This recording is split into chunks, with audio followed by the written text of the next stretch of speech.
కడప నగరపాలక సంస్థలో మరోసారి కుర్చీ వివాదం నెలకొంది. కడప మున్సిపల్ కార్పొరేషన్ సమావేశం రసాభాసగా మారింది. సమావేశానికి హాజరైన స్థానిక టీడీపీ ఎమ్మెల్యే మాధవిరెడ్డికి వేదికపై కుర్చీ ఏర్పాటు చేయలేదు. దీనిపై ఆమె ఆగ్రహం వ్యక్తం చేశారు.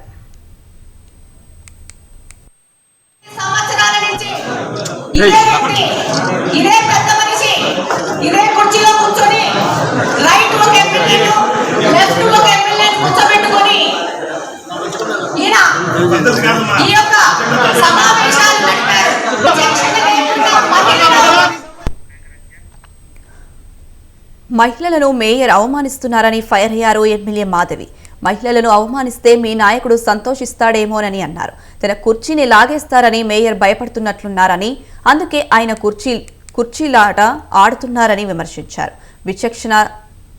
విచక్షణాధికారం ఉందని మేయర్ విచక్షణ లేకుండా ప్రవర్తిస్తున్నారంటూ మాధవిరెడ్డి మండిపడ్డారు.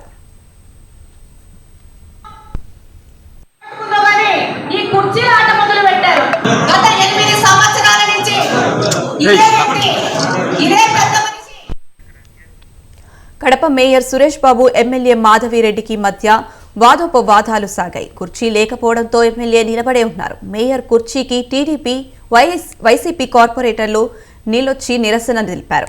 మేయర్ కుర్చీ వెనుక ఇరుపక్షాల వాదోపవాదాలు సాగాయి. పోటాపోటీ నినాదాలతో సమావేశంలో గందరగోళ పరిస్థితి నెలకొంది.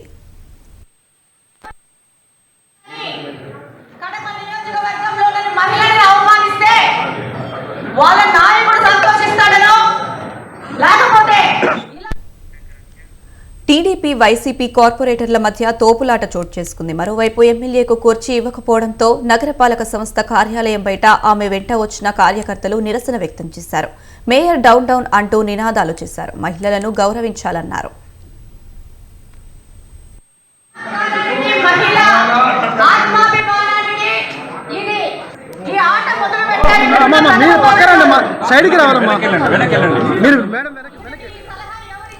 కడపలో నగరపాలక సంస్థ సర్వసభ్య సమావేశం సందర్భంగా పోలీసు బందోబస్తు ఏర్పాటు చేశారు. మరోవైపు కుర్చీ వివాదంపై కడప నగరంలో ఫ్లెక్సీలు వెలిశాయి.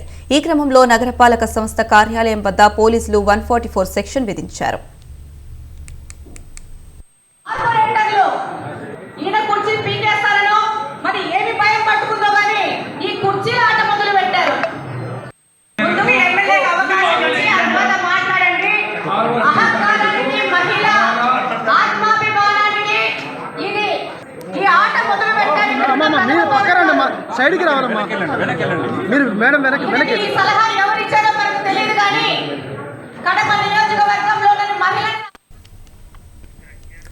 గత నెల 7న జరిగిన సమావేశంలో మేయర్ ఛాంబర్లో ఇద్దరు టీడీపీ ఎమ్మెల్యేలకు కుర్చీలు తీసేశారు. దీంతో టీడీపీ ఎమ్మెల్యే మాధవిరెడ్డి నిల్చొని నిరసన తెలిపారు. పాలకవర్గం తీరుపై మండిపడ్డారు. తాజాగా ఇప్పుడు అదే సీన్ రిపీట్ అయింది. పద్ధతి పాటించి